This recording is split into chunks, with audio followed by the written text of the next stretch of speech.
নবী সাল্লাল্লাহু আলাইহি ওয়াসাল্লাম বলেছেন ইন্না আইনাল হক, চোখের নজর সত্য। নবী করিম সাল্লাল্লাহু আলাইহি ওয়াসাল্লাম বলেছেন চোখের বদনজর সত্য। এই যে আমরা বলি ফেসবুকে এত বেশি ছবি দিয়েন না ভাই, ছবি তুলেন না, ছবি তুলেন না, বারবার যে বলি নিষেধ করি। কারণ কি জানেন? একটাই কারণ, বিকজ চোখ লাগাটা সত্য। মানুষের চোখ লাগে, এই কথা শুনলে অনেক মজুমদাররা হাসবে না? কথা বুঝতে পারেন নাই? কিন্তু এটা সত্য, কারণ নবী করিম সাল্লাল্লাহু আলাইহি ওয়াসাল্লাম যা বলেছেন সাদাকাল্লাহু ওয়া সাদাকা রাসূলুহুল কারীম। নবী যা বলেছেন, আল্লাহ যা বলেছেন চিরায়ত সত্য, এর বাইরে কোনো সত্য আছে? আচ্ছা দেখেন, আমি বললাম যে জাদুবিদ্যা সত্য। এই জাদুবিদ্যার চর্চা মানুষ করে, এখনও করে, এবং এই জাদু দিয়ে মানুষের ক্ষতি করার জন্য জিনের প্রয়োজন হয়, দুষ্ট জিন। এই জিনগুলোকে মানুষ তাবে করে মানুষের ক্ষতি করার চেষ্টা করে। দেখবেন এখন গ্রামে গঞ্জে শহরে সব জায়গায় ছড়িয়ে পড়েছে না? দেখবেন, খুব সতর্ক থাকবেন। আমি পরে সলিউশন বলছি আপনাদেরকে। আরেকটা বলেছি, নবী সাল্লাল্লাহু আলাইহি ওয়াসাল্লাম বলেছেন চোখের বদনজর এমন সত্য যে একটা উটকে এই রান্নার ডেকচির মধ্যে ঢুকাই ফেলতে পারে।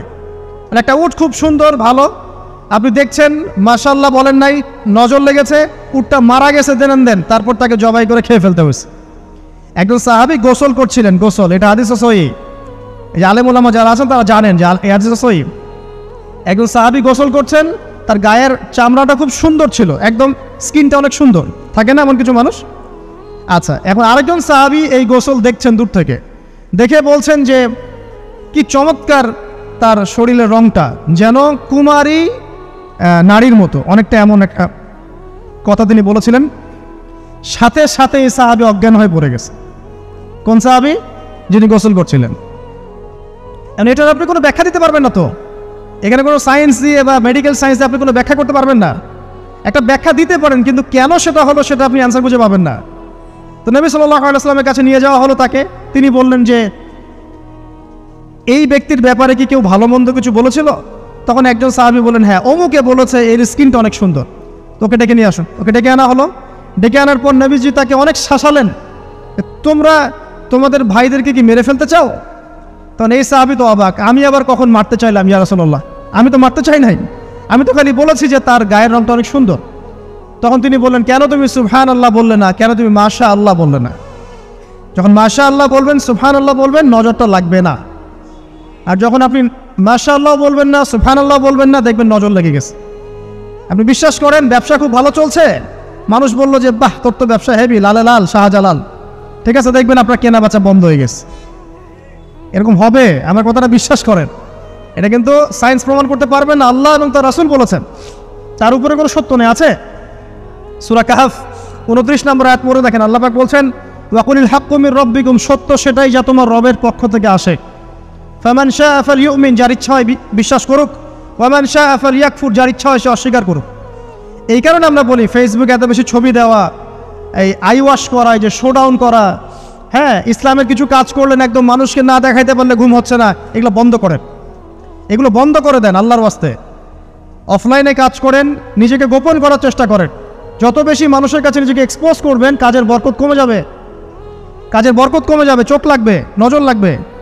এবং চোখ লাগা বদ নজরে বহু আলেম আস্তে আস্তে মাঠ থেকে মাইনাস হয়ে গেছে না? যায় নাই? এখন কি আলেমদের সংখ্যা বেশি না কম? যত দিন যাবে আলেমের সংখ্যা আরো কমে যাবে। নবীজি বলেছেন আলেমদের সংখ্যা কমতে থাকবে, মানুষ জাহেলদেরকে আলেম বানিয়ে নেবে। তো প্রিয় ভাইরা, জাদুবিদ্যা সত্য, চোখের বদনজর সত্য, রাতের এই অনিষ্টগুলো সত্য, রাতের বেলা অনেক ক্ষতি আছে। এই জন্য নবীজি বলছেন বাচ্চাদেরকে বাইরে বের করো না, এবং তোমরাও রাত যখন গভীর হবে তখন এদিক ওদিক ঘোরাফেরা করো না। দেখবেন রাত যত গভীর হয় আমাদের শহরগুলো তত জীবিত হয়, তাই না? তাই না? রাত যত গভীর হচ্ছে শহর তত জীবিত হয়। চায়ের দোকানে আড্ডা বেশি, ওই সিনেমা দেখছে, টিভি দেখছে, ক্যারাম খেলছে, লুডো খেলছে, ঘুম নাই। ঘুম কখন? ফজরের আগে আগে। ফজরের নামাজ কিন্তু নাই, ফজরের ঠিক আগে আগে আবার ওই যে জোহরের নামাজের সঙ্গে উঠতেছে। এখন আমাকে বলেন, এরকম জেনারেশনকে দিয়ে কি আসলে ইসলামের কোনো খেদমত হবে? আচ্ছা, নবীজি রাতের বেলা আর্লি ঘুমাতেন। আল্লাহ পাক আমাদের সবাইকে তাড়াতাড়ি ঘুমানোর তৌফিক দান করুন।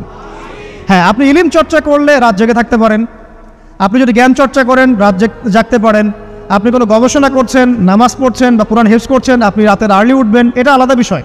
কিন্তু কমনভাবে আমাদের এই যে ফেসবুক, ইউটিউবিং ইত্যাদিতে আমরা লিপ্ত থাকি, সারা রাতটা কাটাই আড্ডাবাজি করে, এগুলো বন্ধ করতে হবে। এগুলো বন্ধ না করলে ফিজিক্যালি আমরা মানে সুস্বাস্থ্যের অধিকারী হতে পারবো না। সারা দিনটা আমাদের একটা কি বলবো অলসতার ভাবে যাবে এবং দিনের বেলা কাজগুলো ব্যাহত হবে। এতে করে আমাদের উম্মার এই পুরো বড় যে তরুণ প্রজন্ম আছে এদেরকে আপনি সম্পদে পরিণত করতে পারবেন না। তাই এই সিস্টেমটা চেঞ্জ করা দরকার। নবীজি রাতের বেলা এই সূরা বাকারার শেষে 3টা আয়াত তেলাওয়াত করতেন। আমরা করবো ইনশাআল্লাহ। ইনশাআল্লাহ।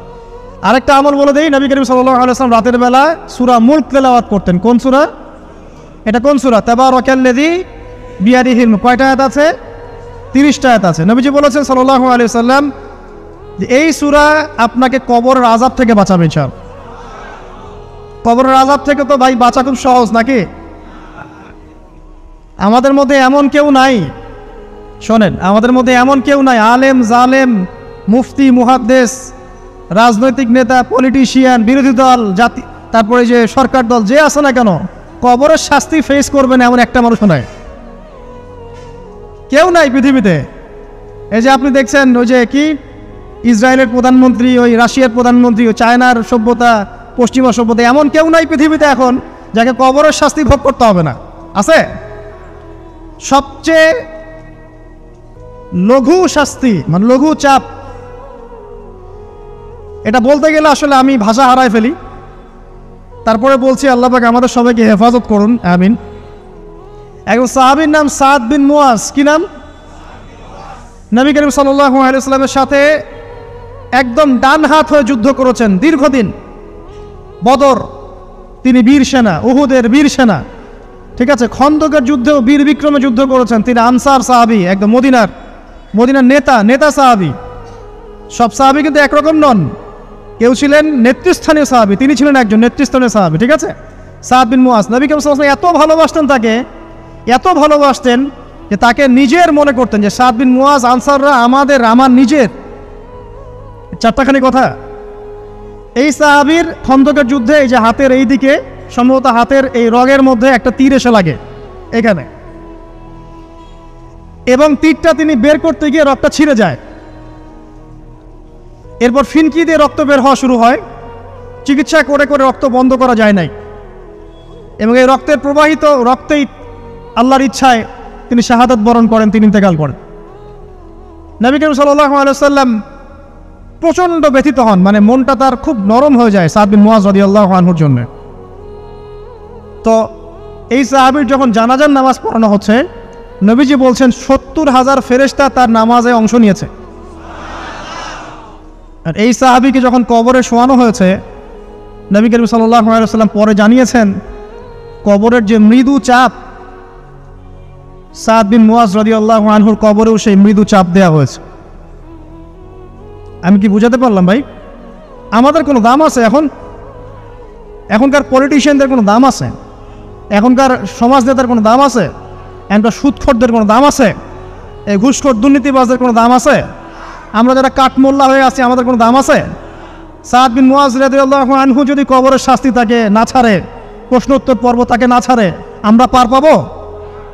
নবী করিম সাল্লাল্লাহু আলাইহি ওয়াসাল্লাম বলছেন সূরা মুলক তেলাওয়াত করো রাতের বেলা, ইনশাআল্লাহ সূরা মুলকের তেলাওয়াত কবরের আযাব থেকে তোমাকে বাঁচান।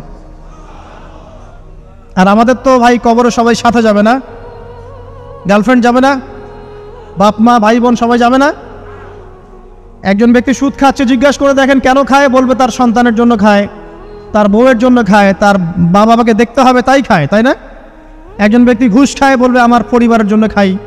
একজন দুর্নীতি করছে, পুকুর চুরি করছে, বলবে দুর্নীতি করছে আমার পরিবারের জন্য খাই, পরিবার ভালো থাকবে।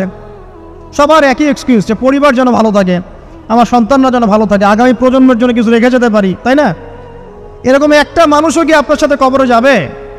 আর এই বোকা মানুষ কেন বোঝে না যে আপনার কবরে আপনাকেই যেতে হবে? তাহলে আপনি কি কারণে অন্যের কারণে নিজের পরকাল নষ্ট করছেন? অন্যের সুখের জন্য আপনি আপনার পরকাল নষ্ট করছেন। সুদ খাচ্ছেন, দিব্যি মায়ের সাথে জেনা করছেন। আপনাদের এলাকায় নাকি সুদের সমস্যা অনেক বেশি। কয়েকটা হাদিস বলে দেই, আমি ওদেরকে আক্রমণ করতে আসি নাই, আমি শুধু তাদেরকে 3টা হাদিস শোনাতে এসেছি। 1 নম্বর হাদিস শোনেন।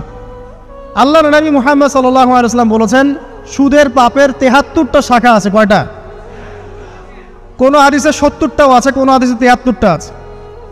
বলছেন যে সবচেয়ে নিচের শাখাটা হচ্ছে, সুদের পাপের সবচেয়ে নিচের শাখা হচ্ছে যে যেন কোনো ব্যক্তি তার মাকে রেপ করলো, তার মাকে ধর্ষণ করলো।